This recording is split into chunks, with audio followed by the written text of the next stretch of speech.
Better Late Than Never. Welcome. It's my favorite.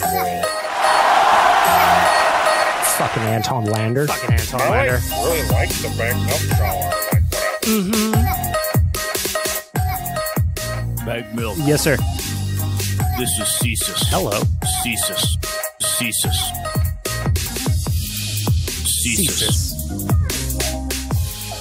Tyler Yaremchuk is so fucking sexy. Let's go, baby. That's where we're going to turn down the music. Anton Lander. Thank you, as always, to Surveyor Brett for coming up with this intro. Brett, what do you think? Is it time for a new one? Or maybe some additions in there? Some stuff that we've missed over the last little bit? Of course, Surveyor Brett, go check him out on all social platforms. He's the one that made that intro for me, and I'm very, very grateful for him. That's all I got to say. That's all I got to say. Welcome to Better Late Than Never, episode 35, everybody. Brought to you by my friends at the audio department. They're fine folks. It is a recording studio, you see. And whether you're looking to record a mixtape, a diss track, an indie album, or become the next country star, the audio department has got all of the equipment and the space you need. The audio department works to create a safe space for creativity and collaboration for artists and musicians to realize their potential and share their message through sound and story. Want to learn more about it? Of course you do. Check them out at theaudiodepartment.ca. I repeat, theaudiodepartment.ca. Head on down there. Record a podcast like this one. Lots to get to. Episode 35, we got some Oilers news. I'll just talk about some stuff in my life. We'll talk about some things that I like, some things that I don't like. I got a righteous sack beating coming up for you for a little bit. I've got a lot of voicemails pertaining to this week's question that I'm going to get to. I've got a lot of feedback on Twitter that I'm going to get to. But first thing I want to acknowledge is I have got a page full of new bumpers for this podcast. So the little clips, the little stingers, as they say, that I play between segments sometimes. Donkey Volley just loaded me up. I checked the voicemail today, as I do before I start every Wednesday, and I download all the files. And as I'm going through them, Donkey Volley, Donkey Volley, Donkey Volley, Donkey Volley, Donkey Volley, Donkey Volley. And he's just sending more and more and more and more of them in. And I'm intrigued to what we've got. Obviously, I'm not going to play all of these because he sent in about 15 or 20, but you know what I'm talking about. These things. Ooh, this is a pirate. What you need to do is listen to Better Late Than Never with bagged milk. Like, how can you not like those, right? How can you not like them? You're listening to Better Late Than Never. I knew you had a little bit of taste. Good work. See, it is good work. Shout out to Donkey Volley. I appreciate you very much, and I want more of you to join in on this kind of shenanigans. Make me bumpers. Make me those like and subscribe messages that Donkey Volley did, or do a different take entirely like my friend Matthew here, who submitted a couple of clips that I enjoyed. Gosh, Maxie, we're listening to Better Late Than Never. Who doesn't like a goofy impression, right? Who doesn't like that? Come on, you're having a good time. Oh boy, you're listening to Better Late Than Never. So I love that you guys incorporate yourselves in the show, because ultimately this podcast doesn't work without your feedback, without your messages, without your tweets, emails, all that stuff. And for that, I say thank you. And for that, I'm going to give you, all of the listeners, a round of applause.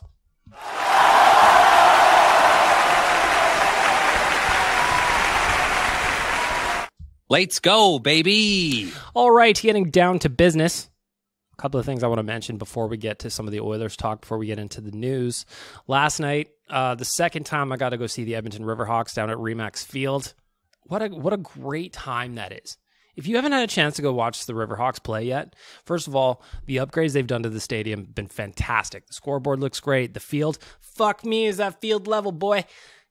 Field looks great. I went down there. I was with my buddy and his kids last night. And after the game, they allow the kids to go out and run the bases if they want. So I went out and I ran the bases as you would. And I thought they did a great job. They put on such a good show. And I missed going to the ballpark. And I know we talked about it on Real Life a little while ago about what it's like to go down there and just how much fun it is and just the experience of sitting out in the sun. I got a beer bat. Check out my Instagram. Hi, my name is Bag Milk, to see the beer bat. I got big timed by Tyler. He's like, hey, Bag Milk, I heard you're going to the game. I was like, yeah. He's like, you got 2 tickets in the box for me? I'm like, you betcha. I send him those tickets. When do I see Tyler? Not till the 6th inning. He comes down for 2 seconds, 2.5 seconds even. then he bounces. He leaves. He goes back to his crew of 1260 homies. Big time me. He big timed me. But outside of that, that rudeness, I thought we were friends, but I guess not. Outside of that, I just had a great time. So I'm going to thank the staff. I want to thank the players. We were interacting with the players. They were really kind to my friend's kids. Gave them some baseballs. Kids were obviously pumped on it. They're young kids, so super pumped on getting a baseball. Fun was had. Good times were had by all. And at the end of the day, ultimately, on a Tuesday night in Edmonton in July, there's no hockey. What else do you want to do but go down and check out the river? Check out the Edmonton Riverhawks. So I encourage you to do that if you get a chance. I had a great time. And I'm going to go again, and I'm going to have a great time again. I'm also looking forward to going to K-Days. I'm going to go on Saturday with the missus, I think. We're going to go check out some live music. I think Mariana's Trench is playing. First of all, I know who Mariana's Trench is. I couldn't name a single song. I know that my girlfriend, my missus, she was a big fan when she was in high school, so she's all excited about it. So we're going to go. We're going to watch some weird, I don't even know how you would classify that band. Again, I don't know any of their songs. I know who they are, but I don't know any of their songs. So we're going to watch a little live music. I'm going to play some games. I'm excited. I haven't been to K-Days in a few years now. Like even before the pandemic. I don't even remember the last time I went to Klondike Days. Or I guess it's just K-Days now. I don't remember. So I'm excited about it. I was also excited about this past weekend. I went to Taste of Edmonton. And if you know me at all, you know how much I love different kinds of food. And that's the event that's basically built for me. I walk around, pocket full of tickets. Although I think they increased the price this year. Should I complain about it? Nah, I had a good time. Walk around back at Churchill Square. Although I will say I wish it was still at the Ledge. I liked it better at the Ledge. I thought the scene was better. But outside of that, I had a great time. Edmonton in the summer, there's a lot of good shit going on. So I encourage you, get on out there and do it. Because there's a lot of people that want you to, including, as always, my friends at the audio department. The question for this week, though, I imagine we're going to have some of this coming up in the voicemail later on. But the question I asked this week is, what household chores do you hate? And the reason I ask this is because I am 37 years old and there are still tasks around my house that I hate doing so much. So I feel like I almost do them so badly that my mom's not going to ask me to do them again. The bad part about that is, the unfortunate part of that plan is, I live by myself. It's me and it's my dog Frank. And Frank ain't saying shit about how we're living in here. My dude is happy no matter what. Although he's probably less happy right now because as I'm recording this podcast, it is 30 degrees in the city right now. It is scorching hot in my house. And I've got one of those old air conditioners that you wheel up to the window and you've got the hoses going out the window. So I've got that and it works decently well. It's an antique though, mind you. I got it from my friend Mark. Oddly, I went to the baseball game with him last night, or coincidentally, I guess. He gave this to me. Works great. Sounds like a jet engine. It's super loud, but I love it. I, however, would say that I love you, the listeners, more because here I am recording a podcast while I'm sweating in my house. The air conditioner is not on because it is way too noisy and you would have heard it in the background. I tried, believe me, I tested it. Before I started recording this podcast, I did about 30-second test audio just to see, I wonder how much they can actually hear that thing in the background. Turns out too much. But back to the question of the week. I was saying, what chores do you hate? For me, I don't know why I hate this so much. Because I do it every week or every other week. So that's kind of my rotation. Changing sheets. There's something about the fitted sheet I really dislike, and it's partly going into the laundry as well. How do you fold that fucking thing? You can't really. So I don't know what you guys do at your houses, but I basically just bundle it up into a ball and chuck it in the linen closet. So then when it comes time to actually change the sheets again, it's all tangled. It's a mess. For some reason, I can never seem to get the pillows into the cases effectively and efficiently. I don't know. I'm a mess, man. I'm a mess. I also don't like doing dishes. I don't like doing dishes. I like, and here's the thing about those. You'll have dishes in your sink, and rather than load the dishwasher or just do the dishes for things like pots and pans, you'll sit there and stare at them for longer than it would take you to actually do it. So I try to rip the Band-Aid as best I can, but man, I complain. If you heard my inner monologue, well, I guess it could be an outer monologue at times when I'm walking around my house by myself where I'm just complaining about tasks that I have to do that are just part of adulting. It's bullshit, friends. It's bullshit. And that's why I asked you, fair, better late than never listeners, what is the most annoying chore for you to do around the house and why? Like I said, I hate the fitted sheet. I don't like the process. I I need a button for this, I think. I'm going to do podcast confessions when I think of things that tie into the topic of the week. When I was...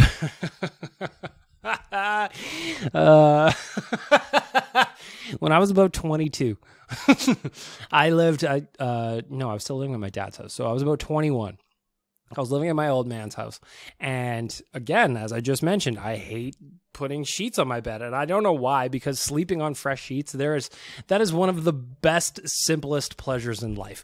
But getting to that stage where you can lay down on fresh sheets, that's the problem. So for I'm going to say about 8 months, when I was 21, I just slept on a bare mattress with a bare pillow that had no pillowcase on it. There was no sheet. There was nothing. I was just greasy 21-year-old body right on the mattress, right on the pillow. So, if you ever sleep on the spare bed at my dad's house, because that's, just know that I was greasy on there for close to a year. 21-year-old me. No sheets, no pillowcases. All right. That's it for podcast confession. So I want to know your answers. What is the worst chore to do around the house? Spiced Oil, our friend Spiced Oil, says laundry, because the apartment has communal machines that uses a card that needs to be filled with cash from a not so close convenience store. And when you walk across the building, they might already be in use. When I used to live in an apartment once upon a time, I also hated the shared laundry for that exact reason. And then there's the other times where you have laundry in, be it the washing machine or the dryer or whatever, and then you walk in to retrieve your clothes and they've been taken out by a third party, a mystery party, a assailant of the ninja variety. Who did it? Who touched my clothes? Get the fuck out of here. Shannon says washing floors. I would rather do any other household chore. Washing floors isn't bad to me. I've got a steam mop, so I do a little dancing, put a little music on. Everybody's having a good time when you got clean floors. Pro Pickle Juice Oiler fan. That is a hell of a name. Dishes. I hate doing dishes. With or without a dishwasher, the thought of wiping dishes off when someone else's hand and mouth have been all over them disgusts me.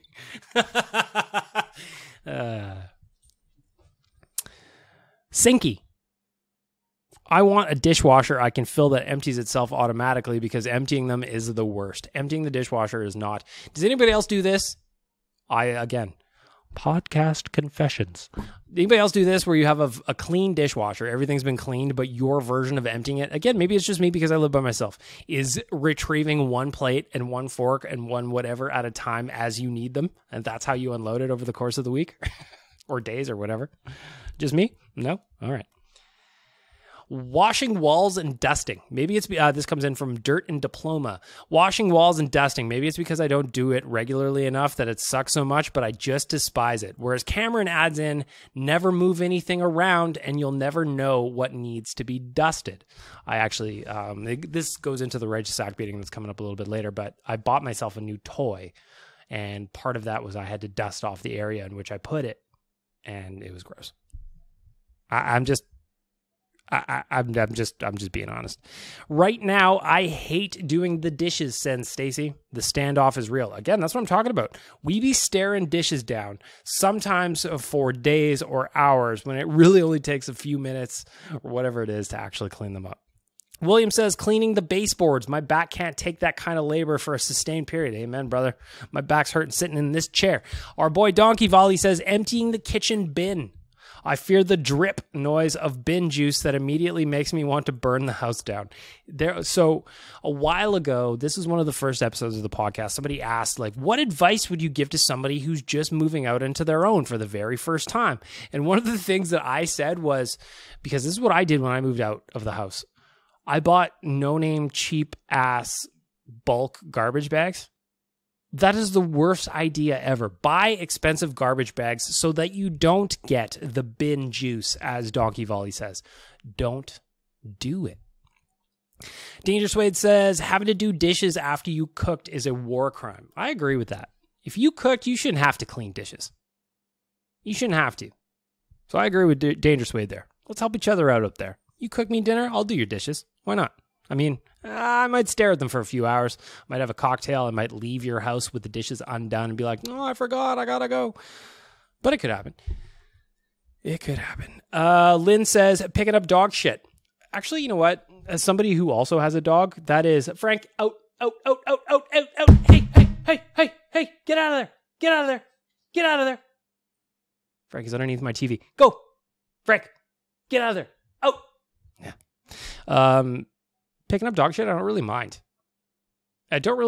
Because even when I'm walking down the block or whatever with the bag full of poo with the fresh deposit Frank made, it doesn't bother me because I feel like I'm doing the right thing. And in my own yard, I am one of those people that if my dog shits, I'm going out to get it right now, because I used to go the other way where I'd be like, no, I'm going to do it now. No. And then I would just like do it at the end of the week or something. The fact is, one, it get gross.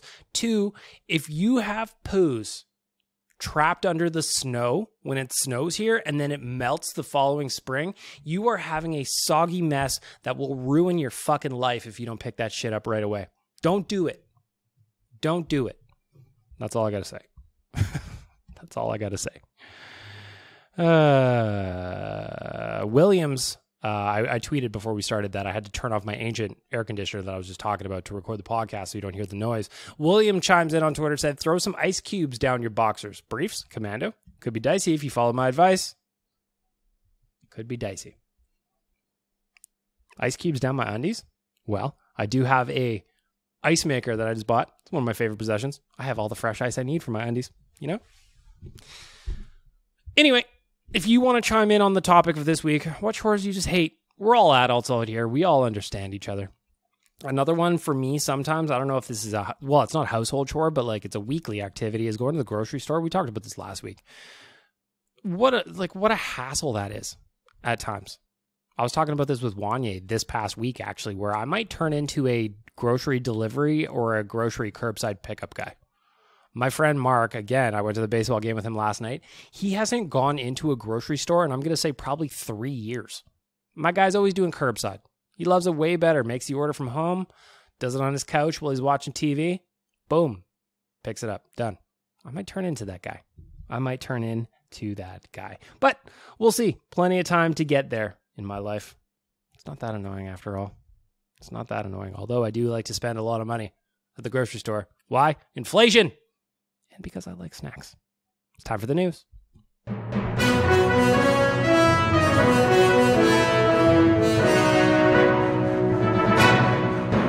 The news! Brought to you by Arcadia Brewing. Check them out at Arcadia Yeg. That's the website, arcadiayeg.com. Arcadia Brew Co. on Twitter. Arcadia Brewing Co. on Instagram. And of course, this is your weekly reminder to buy some Whistling Pig. We have reached the slow part of the news season for the NHL. So, there's not a whole lot to talk about here in the news. However, still some stuff that got done this week. Yesterday was Tuesday, July 26th. The Edmonton Oilers and Jesse Puljujarvi agreed to terms on a 1-year, $3 million contract. That is, for me, music to my ears.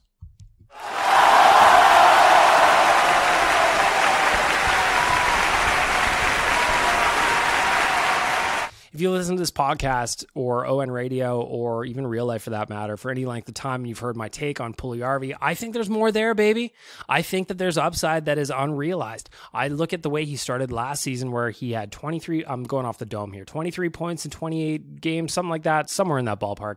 Looked really good, and we're like, whoa, what is the ceiling on this kid all of a sudden starting off like a house on fire? Then he gets COVID, then he gets a little bit of injuries, doesn't look the same in the back half of the year. Some people wanted to trade him. I thought it was a for sure thing when the local media started talking about, oh, maybe the Oilers want to move on. Maybe Yessa wants to move on. Maybe it's time for a break on both sides. Yesterday, they got a contract done. It's only 1 year, so that's not ideal, but it came in less than the $3.6 million that we had speculated based on the $100,000 per point in the league. But I'm excited. I hope this means that he's here for the year. I hope this isn't one of those situations where it's a sign and trade. I know I saw some speculation that maybe it's just, well, now it's going to be easier to flip him because team knows what they're getting for at least for the upcoming year. I hope not.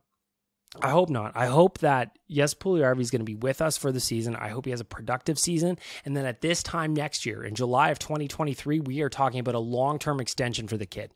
Not another 1-year deal, not does Jesse want out, not where would Jesse be better off, not arguments about his fucking underlying numbers or his inability to score, his ability to score, or whatever is the argument of the day with this kid. I'm happy it's done. $3 million, I think that's a fair bet. But does he stick around? Like I said, that's the sign and trade. Oilers don't have a whole lot of space right now. When Smith and Clefbaum go into the LTIR, according to puckpedia.com, it looks like the Oilers have about 2.64. If I'm reading that right. Did I write that down right? I'm going to pull it up just to be sure. I don't trust my own writing. It happens sometimes where you write things down in a hurry. I'm prepping for this here podcast and I don't even know what I'm doing, you know? I don't even know what I'm doing. While I'm looking for that, though, Oilers' ECHL affiliate has changed. They are now the Fort Wayne Comets, but Comet with a K. The Fort Wayne Comets from the Wichita Thunder. So they moved. I'm still looking for their cap space, by the way. $2.67 million in cap space once Clefbaum and Smith go in the LTIR. They still have Yamamoto McLeod to re-sign. $2.67 million is not going to be enough to get that little bit of business done for both of those guys. At least I don't think. If McLeod's going to make $1 million, Daniel Nugent-Bowman's going to be in around there, give or take $100,000. I don't know. I don't know what's going to happen there because I don't think Kailer Yamamoto is going to get a discount at all. He's just not going to. That's just the reality. So we'll see what happens there. But that brings me back to Jesse Puljujarvi. Do they still have to clear cap space? I personally believe they do because I want to see some upgrades on defense. I want to see somebody else come in that can help defend and actually keep pucks out of the net. You know? $2.67 million, that's not enough to do it.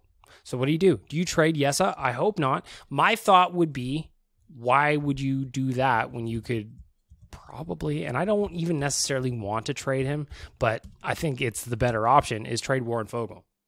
He makes $2.75 million versus Jesse's $3 million, produced 10 fewer points while playing all 82 games.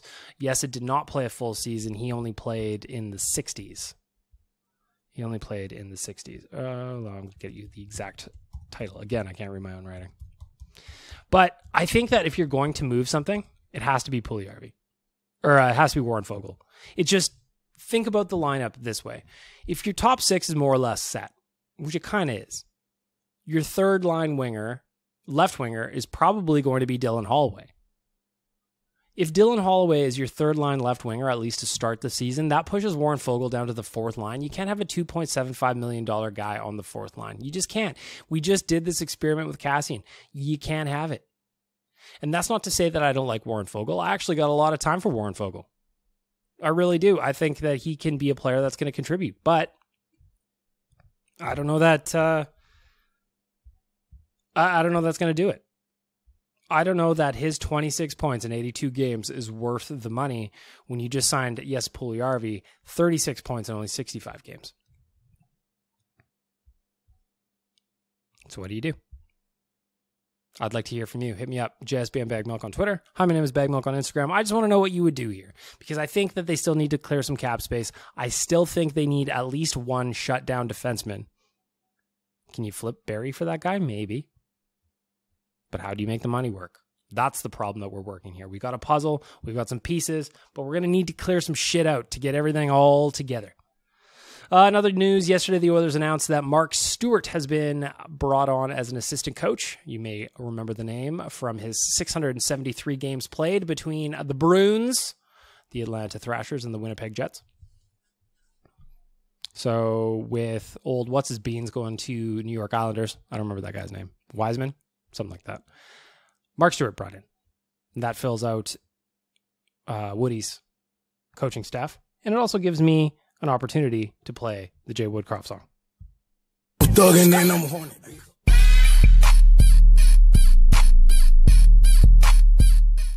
doesn't love it? Top of the first inning. Toronto and St. Louis are tied. There is one out. Kevin Gausman on the mound. Talked about that a little bit today on BLT Bets, if you're a bettor. One thing that I wanted to talk about, since there's not a whole lot of news, might as well talk about what happened with the Flams this past week. Massive deal. Last week we were talking about what's going to happen with Tkachuk. Gaudreau's already left. Calgary's imploding. Blah. Then what do? They trade Matthew Tkachuk to Florida for Jonathan Huberdeau, Mackenzie Weegar, a prospect, and a first-round pick in 2025 that is lottery protected. When I saw the trade on Friday night, my mind was just like, how did Florida think this was a good idea? How did Calgary get such a haul for this guy? And you can tell me all you want that they're UFAs at the end of the season, so they could just walk, and then it's Tkachuk for a prospect and a first, and that'd be terrible. Sure. But cross that bridge when they get there. What I know is going into October, the Flames just got a really nice haul. They got a 100-point player back. They've got a top-pairing defenseman back. They got a prospect that may or may not work, and they got a magic bullet for a couple years down the line.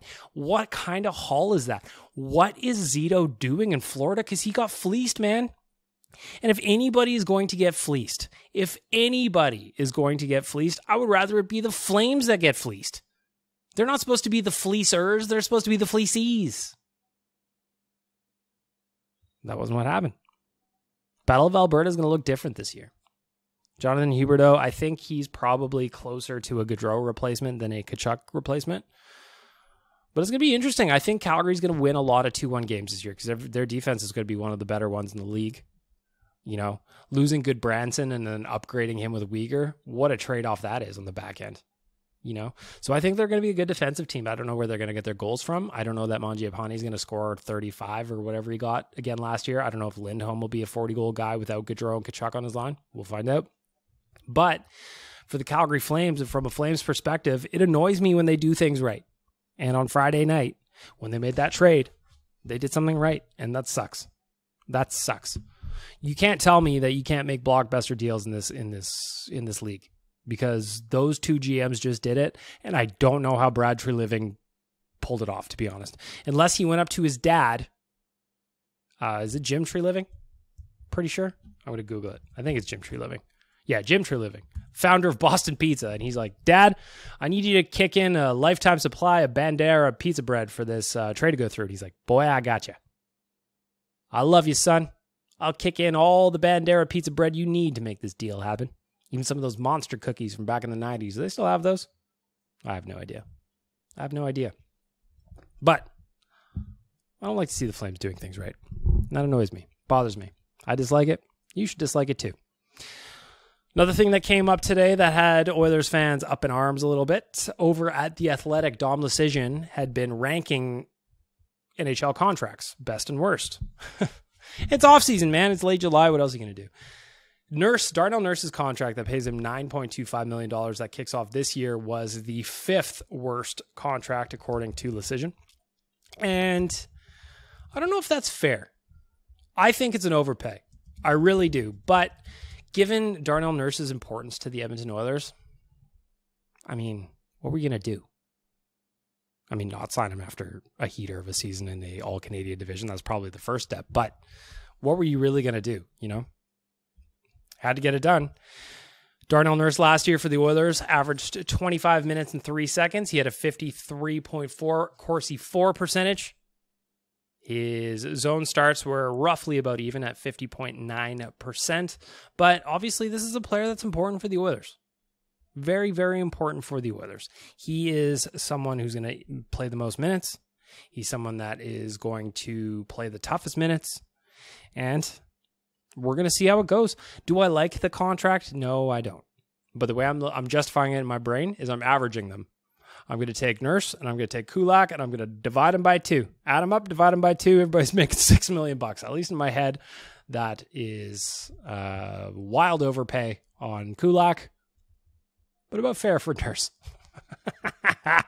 Nurse, of course, if you remember, first real big season was in 2018-19 as a 23-year-old, where he scored 41 points in 82 games. The next season, he had 33 points in 71. In the lockout, or in the COVID shortened All-Canadian season, that's where he got the bag secured. 36 points in 56 games after scoring 16 goals. Last year, 35 points in 71 games. So where's he going to land? Probably around a 35 to 40 point guy. You paid too much. But right now, he's the Oilers' best defenseman. Not close. What are you going to do? Do I agree with Dom's decision that he is a top 5 worst contract in the NHL? I don't think so. I don't think that's fair. But at the same point, we're going to see what happens this first year of the deal. You know, guys put a lot of pressure on themselves after a deal like this. So I hope Darnell Nurse doesn't do it, but we're going to see. And that's it for the news.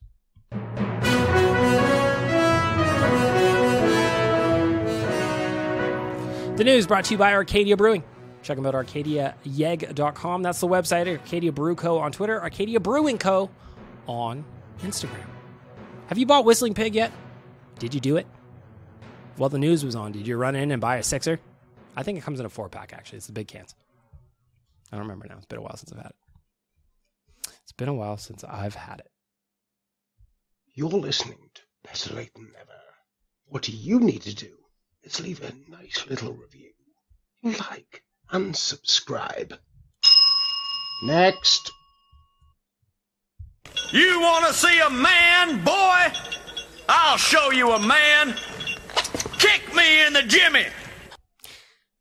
Righteous sack beating time for our friends at Trilogy Oilfield Rentals. Check them out at trilogyrentals.ca. They are, Trilogy that is, an established provider of oilfield rental tools with full-time operating units in Provost, Weyburn, and Kindersley. Trilogy also provides seasonal and project-specific stations in Fort St. John, Fort McMurray, Lac La Biche, and others as customers require. Oil field equipment rentals? Question mark? Yes. Check them out at trilogyrentals.ca. I'm so fucking sweaty right now. I'm looking at my air conditioner. All I want to do is turn it back on, but I can't. So I'm going to finish this out, and I'm going to grind out the rest of this podcast because I'm a team player, and I'm doing it for you. Got it? Got it? Excellent. So the righteous sack beating today involves guarantees. Because sometimes you can't do shit about them. As I mentioned earlier in the podcast, I bought myself a little toy this week. I never really buy myself stuff, if that makes sense. So this week I bought myself a TV. I had a 42-inch TV in my living room. That was my main TV that I watched the playoffs on. That was my main TV that I've watched, the last 8 years of television on. It was a fine TV. There's nothing wrong with it. But I just felt like I wanted an upgrade. So I upgraded to a 55-inch a little bit. I ordered it online because I found a cheaper price than in store. Good. Well, this came with a guaranteed delivery. So I ordered it on Saturday. Right? So Saturday of this past week, guaranteed end of day Sunday, I was going to get it. I was like, wow, Sunday delivery? Hot dang, that's pretty sweet. I'll take it. I'm pretty excited to watch, I don't know, anything. Big Brother. The Sunday episode of Big Brother is a 2-hour spectacular. I was excited to watch on my brand new TV. Sunday comes and goes. Monday comes and goes. I reach out to the company and I say, hey, what happened to guaranteed by end of day Sunday? It is now Monday and I have no new TV to look at. What I do have is a dent on my credit card that is unfilled by TVs. And they said, well, we had an inventory error. And I was like, okay, well, I don't see how that's my problem. Well, we have to correct it, so it's going to be in by the end of day Tuesday. And I was like, well, you told me Sunday. So what are you going to do about it? So after a back and forth with the customer service rep, who actually was quite abrasive with me, bold strategy. I used to work a phone line in customer service. The last thing you can be doing is telling off customers. I remember because I actually heard myself on a call that was being recorded for review. I heard myself on a call being short with a customer and they're just, what are you doing, man? Well, that's what the experience I had this time. But the point here is, what is the point of a guarantee if you just go, whoopsie-doo, we had an inventory error, so sucks to be you, bag milk. I know you paid for this TV and you're supposed to have it, but get fucked, dummy. That's basically what it felt like. So I guess the righteous sack beating for me today is that we're getting to a point with some of these big companies where their guarantees don't mean anything. They're not even worth the space on the website that they're printed on, that they're displayed on. Because if you can say guaranteed delivery by the next day and they just doesn't follow through with it, and I look at my account today and they've issued me a $5 credit, which this is a first world problem. So I know that I'm sounding like an entitled asshole right now, but What is the point of saying it to your customers that something is going to be there for you at a certain time, promised, guaranteed, if it's just not going to happen? And then when I ask about it, the answer is just, sorry, get fucked. And there wasn't even a sorry. It was just like, we had an inventory issue. You have to wait. Well, the definition of guarantee is a formal promise or assurance, typically in writing, that certain conditions will be fulfilled, especially that a product will be repaired or replaced if not on a specified quality and durability. A formal pledge to pay another person's debt or to perform another person's obligation in the case of default. We're talking about guarantees, man. A formal promise or assurance.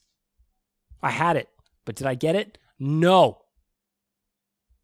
No, I didn't get it. I got a $5 credit for a 72-hour delay in getting my TV. At the end of the day, is it the biggest problem that I'll ever endure in my life? No, not even close. But is it annoying? Yeah. Did I need something to complain about on the podcast today for the righteous sack beating for our friends at Trilogy Oilfield Rentals? Yes, I did. Yes, I did. So there you go. If you are a giant mega company and you think you can just shit on your customers, well, I'll complain about it on my podcast that is growing nicely in the Edmonton area. But most exciting, though, again, for our friends at Trilogy Oilfield Rentals and the righteous sack beating. You want to see a man, boy? I'll show you a man. Kick me in the jimmy. We have got a guest RSB. We have got a guest righteous sack beating from a listener left me a message, and I cannot wait to play it. I want you guys to join in on this segment. So if there's something annoying you, there's something bothering you that's better than you not getting your TV on time because you're a whiny baby like I am, I want to hear about it. So let's check this one out. The first, is it the first? Might be the second.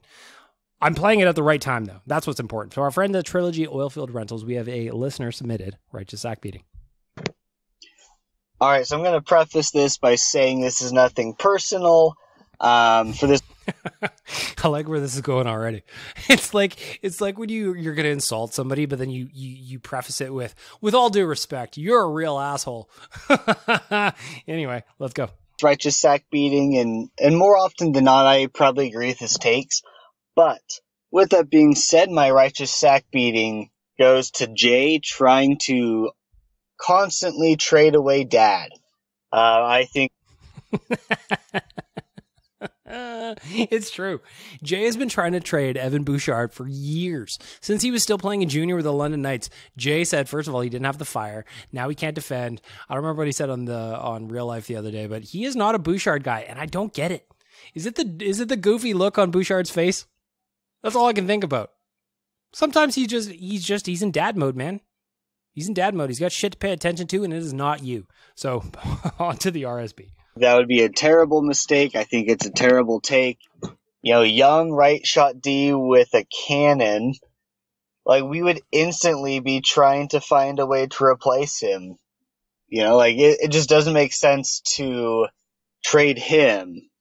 You know, obviously, yeah, I agree that we need to improve defensively on the back end, sure, but I think that's where Tyson Barrie trade could come in. He still has value, and we have a younger, better version of that in Dad. So it just kind of drives me nuts every time I hear Jay say, we need to trade Evan Bouchard. He doesn't have the fire or whatever else. You know, whatever slander he has against Dad. Dad ground Jay for that terrible take. You want to see a man, boy? I'll show you a man. Kick me in the jimmy. I agree. Jay needs to be stopped. Jay needs to be stopped, and he needs to stop now. Evan Bouchard is part of the solution. So, hit up Jay, the Squire Yeg, on socials, and you tell him, Dad is part of the solution. I think it would be fun, actually, if I go on Jay's Instagram and I see some of his most recent photos and the comments just say, Dad is part of the solution. Dad is part of the solution. Dad is part of the solution. If we can just layer him up with a bunch of those, I'd be super pumped. Super pumped, just like our friends at Trilogy Oilfield Rentals are pumped that you submitted a righteous sack beating to join along in the complaining with me. Yours was better than mine, in fact. I wish I had a name on this. There's no name here. So, you, gentleman caller, I appreciate you. just like our friends at Trilogy Oilfield Rentals do. Check them out at trilogyrentals.ca. You're listening to Better Late Than Never with Bagged Milk, a purveyor of most excellent podcasts. Was that it? I like the new Donkey Volley bumpers. I really, really do. Time for the voicemail.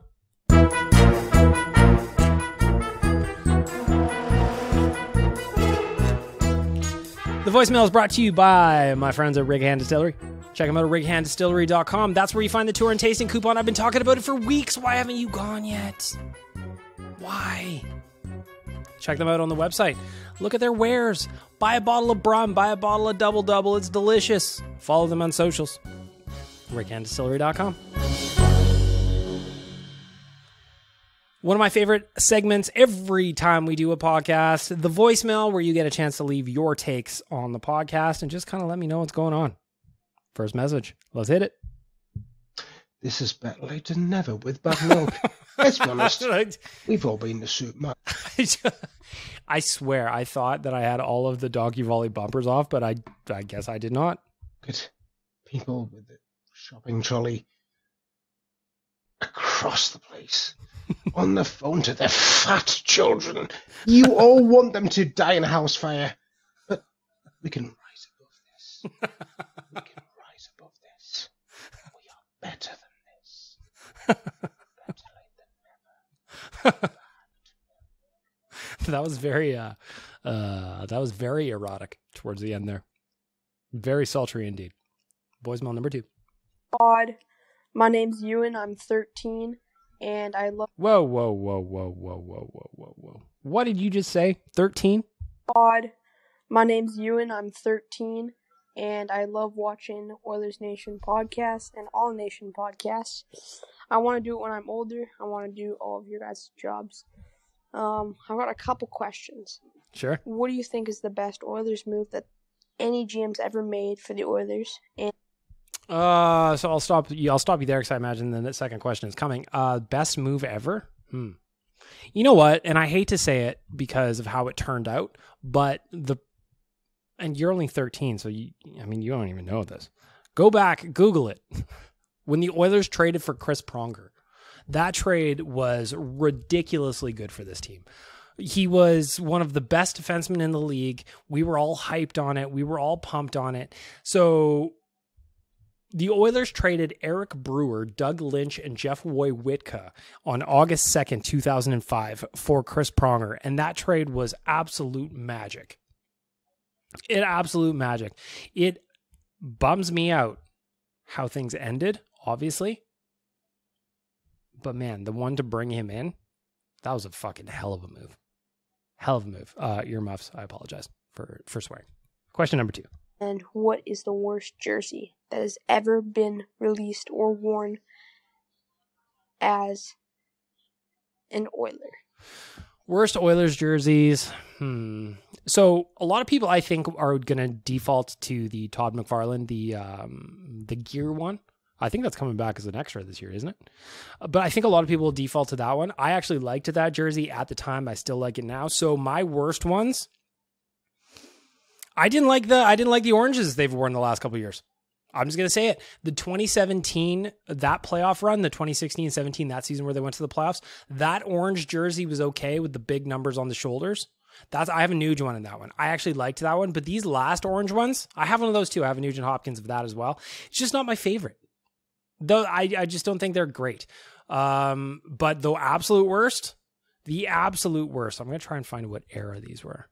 Oilers jersey history. Remember the pajama ones that had the weird piping around it?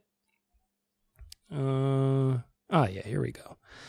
We are looking at about 2007, 2008. 2007, 2008. Those were just dreadful jerseys. They had that weird piping on the front of them. It was copper on the dark jerseys, and it was blue, I guess, on the white jerseys. They're just dreadful, horrible jerseys. But I want to say thanks for the questions, man. I would love down the line when you've progressed in your career Keep listening to the podcast. Keep developing your takes. Keep asking questions on the podcast. I'd love down the line to give you a job where you come to me as, 18, 19-year-old version of you, and you say, Bag Milk, I've been working on things like you told me I should do on that podcast that one time. I've been honing my craft. I've been sharpening, or I've been polishing off the rough edges. I'm ready to go. Then you send me a piece of content that blows my mind out the back of my skull, and I go, God dang, where'd you come from? He's like, buddy, I've been emailing you for years. It's time to collect. It's time to come in here and shake this company up. And I'm going to say, whoa, I appreciate your confidence. I appreciate your hustle. And that's how you get the job of the nation. Grind. Everybody that works at the nation, essentially, that's how they got their gig there. So if down the line you want to do what I do, 1, make sure your dog is adorable. Make sure that he knows how to pick winners. That's 1. That's the most important thing. 2, come up with a better pseudonym than Bag Milk if you're going to go to a pseudonym. This one is terrible. I came up with this when I was 19 years old. 20 years later, almost, people are still calling this to my face, and it's weirded me out. Can't change it now. 3, most importantly, get your at-bats in. You want to be a podcaster? Start recording some podcasts. You and your buddies. You don't even have to release them. Just go through the act. Go through the act of talking. Before I started Better Late Than Never, well, I guess I had it in mind. I had an idea of what I wanted it to look like in mind, but I didn't know what the show was going to be. I did 2-3 test episodes where I just sat and talked for 30 minutes, 25 minutes, 30 minutes to make sure I could do it. I'm just me. It's just me. I'm here by myself. Frank doesn't contribute anything. He's sleeping on the couch right now. He's just waiting for the air conditioner to turn on. He's sleeping right in front of it. He's like, why is this thing not blowing cold air anymore? It's all about hard work. Thanks for leaving a message. Please keep leaving them. I'm going to keep playing them. Hey, Bag Milk, Presto again. Love the podcast. Your part about grandma reaching into the cart was hilarious. Don't know what I would have done about that. And I totally get the standing in line when people have been waiting forever and they don't even know what they're going to order. But Presto, going back to last week's podcast where I was talking about, I saw a story where a grandma took something out of somebody's cart and her excuse was there was none left on the shelf. And just like, what do you do in that situation? You'd be like, give that back, you fucking asshole. I don't know what you do there. I don't know what you do in that situation. I don't know. Back to Presto. I think you might have jinxed it with all of your Ode to a Flames fan with that trade. What a fucking trade. Holland will never, ever win a trade like that. I agree. I just said it just 2-3 minutes ago. Tree Living absolutely fleeced Bill Zito on that trade. Just completely lopsided, and I don't give 2 thunderous fucks that both those guys, Huberdeau and Uyghur, are both UFAs at the end of the year. Don't care. That is a whale of a trade, and the Calgary Flames won it hands down. No questions asked. Like, you can't, I don't understand how anybody can come up with a point otherwise, unless you drastically overvalue Matthew Tkachuk, which apparently Bill Zito does.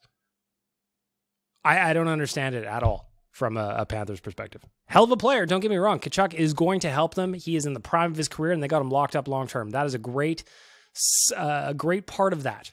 I just don't think it would have taken that much to get him. I guess, I don't know. Maybe there's another Matthew Tkachuk that I just don't know about. Not the one that I've watched for the last 6 years. I got to say, I know you're probably sick of hearing it, but because of the Oilers' lack of urgency on defense, you got to think the Flames are going to be harder to play against with Uyghur back there. That is one hell of a defense, not to mention they can probably flip one of their other defensemen for something else that they need. They got another 115-point guy. They got a first-round pick for one guy. It's pretty scary. I want to ask you a question. Do you think the Flames are going to be harder to play against next year with Uyghur on the defense? I'm not sure if either one of them are going to sign, especially Huberdeau. Sounds like he wants to play in Montreal, but what a package they're going to get for him when they flip him at the deadline. That was an absolutely out of the park home run. It's a bit scary, again, that this team, the Oilers, seem to want to build from the forwards back and not the defense out. I would like I said, what are your thoughts on that? Do you think the Flames will be as good, better, or not as good after the trade? Love to hear your thoughts. Thanks. Have a great day. Just kind of repeating myself a little bit because I talked about it in the news, but I think the Flames are going to be, their defense could be really good, rock solid. I completely agree. I don't know how they got both Huberdeau and Uyghur in that trade. I don't get it. You can talk about them both being pending UFAs all you want.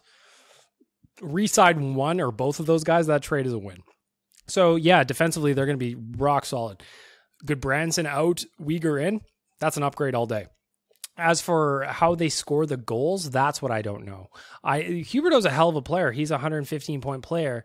Lindholm is going to be beside him, a hell of a player. But who's on the other side? Is it Mangiapane? Is he ready for first-line minutes? I don't know that they're going to score as many goals as they did last year, but they're probably not going to allow as many as they did either. So I agree. Oilers need help on defense. I will keep pounding that drum because 100% they need it. They need different flavors of defensemen back there. Like, you've got Evan Bouchard. Nothing against Tyson Barrie, but you flip him for a guy who can actually defend, actually maybe throw the body around, fuck people up a little bit. That'd be nice, wouldn't it? Hello, this is Donkey. Maybe this might be a new thing. Which former Oiler would you have back? Wait a minute. Are you actually asking a question, Donkey Volley? Hang on. I'm going to back up here. Hello, this is Donkey. Maybe this might be a new thing. Which former Oiler would you have back? I've been thinking about this. One of my favourite ex-Oilers was in 2006. We got him a rental from Boston. Sergei Samsonov. Absolute wizard. Didn't put so many points up, but oh my God, when he went over that blue line, he was great. That's when I grew up watching and loving the Oilers. Loved Sergei Samsonov.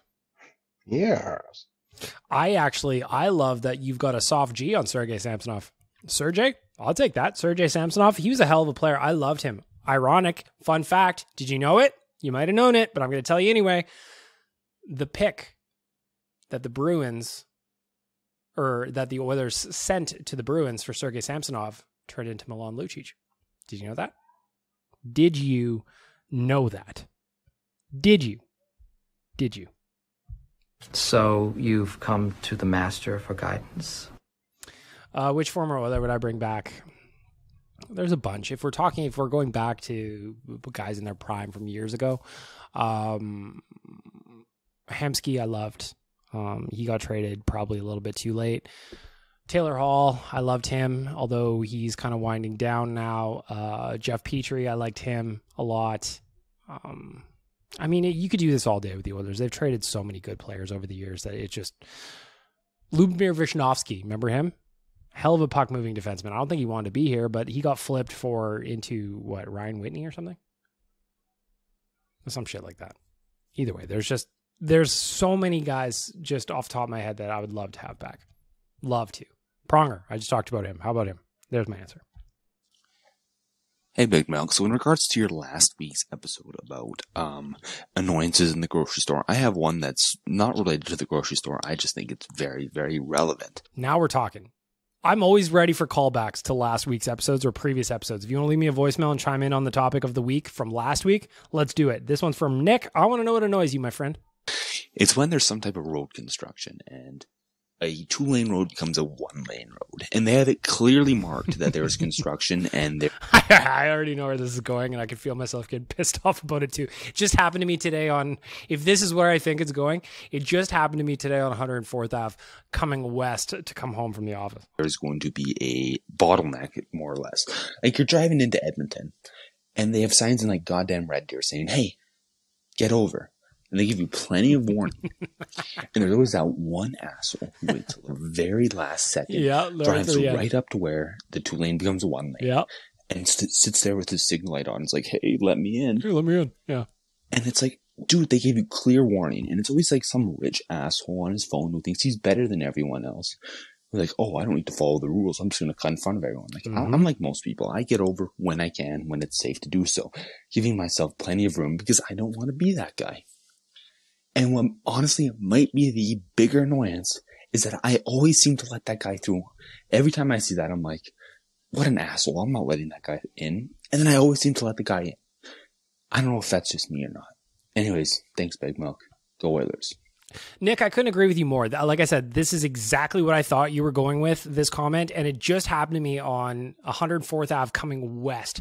If you've been downtown, Downtown Edmonton right now is just a mess of construction. So it was exactly like you say. They eliminated a lane and you had to merge left. And what are people doing? They're driving right up to the barriers, putting their signal light on. And, let me in. I didn't know that this lane was ending. That's despite the signs for the last 2, 3, 4, 500 meters. It's so fucking annoying. I actually wish that if somebody does that, you were legally allowed to not let them in to the point of ramming their car lightly, like bumper cars ramming them. I don't want anybody getting hurt. But stop that. You're an inconsiderate asshole. I agree, Nick, 100%, 2,000%.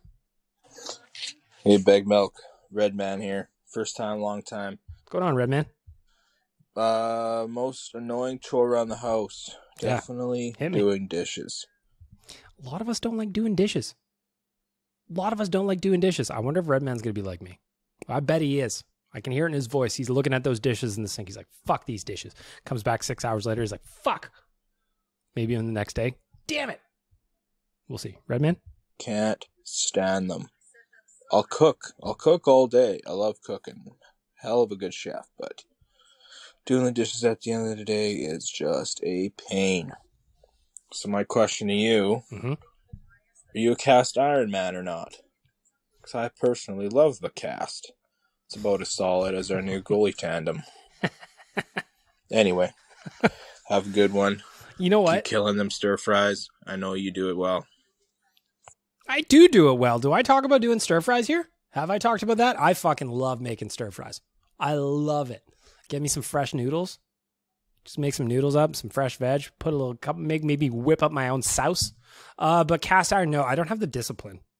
I don't have the discipline of the oiling and the salting and the, I just feel like I hate doing dishes so much. I'm foreseeing this scenario playing out in my head where I hate doing dishes so much that I have a cast iron pan and I just made myself a delicious stir fry or something.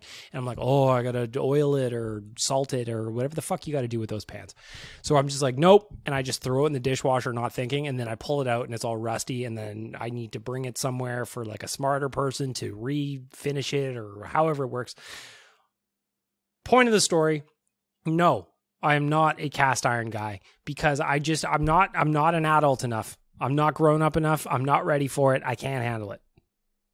That's just another confession. Podcast confessions. That's just another one for you. I can't handle it. I'm too much of a man boy. Next voicemail coming from Jason. Hey, Big Milk. It's Jason from Calgary. Phoning in to answer the question of the week. So the chore that I find the most annoying is cleaning baseboards, because in my house I have a 1-inch thick baseboard around the entire house, and they're really annoying to clean because they collect a lot of dust on there, and of course that's where the cat hair goes too. So thanks. I'll hang up and listen to the rest of the show. Bye. You've made me feel self-conscious.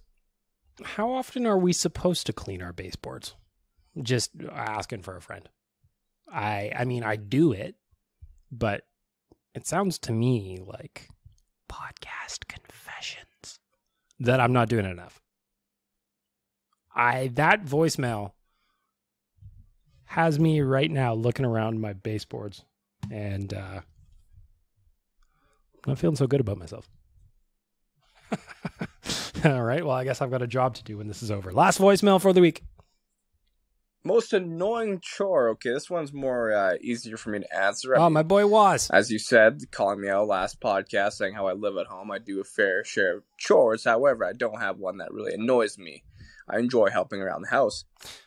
You're a good boy, aren't you, Waz? I don't have a chore that annoys me. I enjoy helping out around the house. Waz, you're good people. I like you, Waz. I'm looking forward to where the rest of this voicemail goes. So, I'll go with my favorite instead, if that works, please. All right, I didn't expect it to pivot that way. My favorite chore from Waz. 1 second. I'm going to give a little bit of something here. Welcome to the good life. There you go. The good life for Waz, apparently. I like plowing the snow. cleaning up shoveling the snow. I think it's a good workout, especially in the morning. It's a good way to start your day. I don't mind shoveling snow. I know a lot of people don't like shoveling snow. I don't mind it. Although, to be fair, I don't have a whole lot of snow I have to shovel. I got a little bit of sidewalk, a little bit of other space that I clear out for Frank to do his thing, but I don't mind it either. I agree. Nice little workout. Same with kind of cutting the grass. I'm with you on cutting the grass, Waz. I actually quite enjoy cutting the grass. I live in a townhouse, so I don't have to cut my own grass, but my old man, he's got a lot of grass to cut. He's got a couple of different properties, and first of all, Ride-A-More, I'll ride with his. If you let me ride a Ride-A-More, I will cut grass all day.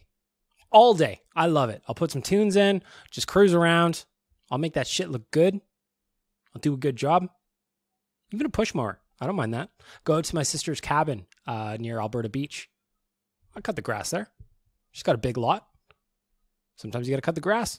I don't mind it at all. Again, you feel like you accomplished something when you cut the grass. Back to Waz. You know, I also enjoy vacuuming. I like keeping the house clean. I don't mind vacuuming. It's not my favorite. I have no qualms with vacuuming, though. I got no beefs with you, vacuum. Frank does, though. Hates the vacuum. Room clean. I don't like having a mess. And even laundry from time to time can be a little bit enjoyable. You know, I like the smell of laundry detergent. I know I'm a little strange. I'm sorry. But yeah. No, I don't have anything that really annoys me around the house. So I think it's a good sign. Waz, you're good people.